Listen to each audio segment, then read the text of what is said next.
ഇറാന്റെ മേഖലകളിൽ വൻ സ്ഫോടനമാണ് ഉണ്ടായത്. ഇറാനിൽ ഇതുവരെ 1332 പേർ കൊല്ലപ്പെട്ടു. ലെബനോനിലും മരണം 217 കടന്നു എന്നാണ് റിപ്പോർട്ട്. അതേസമയം തെക്കൻ ഇസ്രായേലിൽ ഇറാനും മിസൈൽ ആക്രമണം നടത്തി. തലസ്ഥാന നഗരമായ ടെൽ അവീവിലടക്കം നടത്തിയ ആക്രമണം പ്രതിരോധിച്ചതായി ഇസ്രായേൽ സൈന്യം പറഞ്ഞു. പലയിടത്തും മിസൈൽ അവശിഷ്ടം പതിച്ച് തീപിടുത്തം ഉണ്ടായെന്നും റിപ്പോർട്ടുകളുണ്ട്. ഇറാനിൽ കൊല്ലപ്പെട്ട നേതാവ് ആയത്തുള്ള അലി ഖമേനിയുടെ ഭൂഗർഭ ബങ്കർ തകർത്ത് ഇസ്രായേൽ സൈന്യം. ആക്രമണത്തിന്റെ ദൃശ്യങ്ങൾ പിന്നീട് ഇസ്രായേൽ പ്രതിരോധ സേന പുറത്തുവിട്ടിരുന്നു. ഇസ്രായേൽ വ്യോമസേനയുടെ 50ഓളം പോർ വിമാനങ്ങൾ ചേർന്ന് നടത്തിയ ഈ ആക്രമണത്തിൽ ഇറാന്റെ തലസ്ഥാനമായ ടെഹ്റാനിൽ ഭരണസിരാ കേന്ദ്രത്തിന് തൊട്ടടുത്തുള്ള ബങ്കറാണ് തകർത്തത്. അതേസമയം പശ്ചിമേഷ്യയെ വിറപ്പിച്ച് ഇസ്രായേൽ യുദ്ധം തുടരുകയാണ്.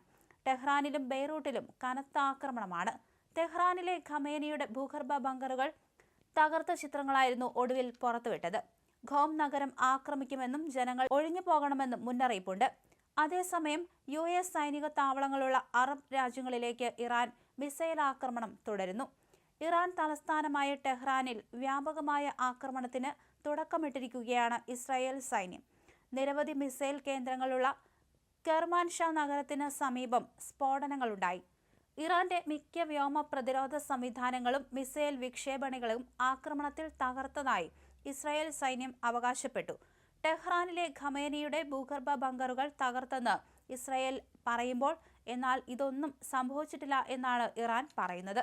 എന്തായാലും ഖമേനിയുടെ മരണശേഷം ഇറാനിലെ ഉയർന്ന ഉദ്യോഗസ്ഥർ ഈ ബങ്കറുകൾ ഉപയോഗിച്ചിരുന്നു. ബങ്കറുകൾ തകർത്ത ഓപ്പറേഷനിൽ 50 ജെറ്റുകൾ പങ്കെടുത്തു.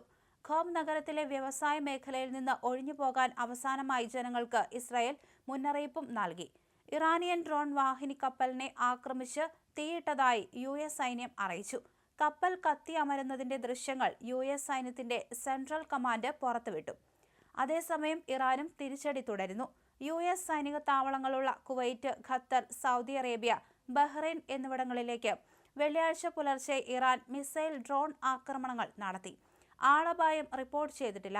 ഹിസ്ബുള്ളയും ഇസ്രായേലും തമ്മിലുള്ള പോരാട്ടവും രൂക്ഷമായി തുടരുകയാണ്. ഇറാനിലെ ഭരണ സംവിധാനങ്ങളെയും സൈനിക കേന്ദ്രങ്ങളെയും ലക്ഷ്യമിട്ടുള്ള ആക്രമണം 2 ആഴ്ച കൂടി തുടരുമെന്ന സൂചനയാണ് ഇസ്രായേൽ നൽകുന്നത്.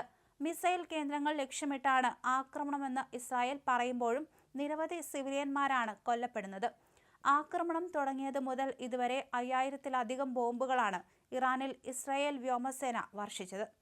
1000-ലധികം ഇറാൻ സൈനികർ തങ്ങളുടെ ആക്രമണത്തിൽ കൊല്ലപ്പെട്ടതായി ഇസ്രായേൽ അവകാശപ്പെടുകയും ചെയ്തിട്ടുണ്ട്.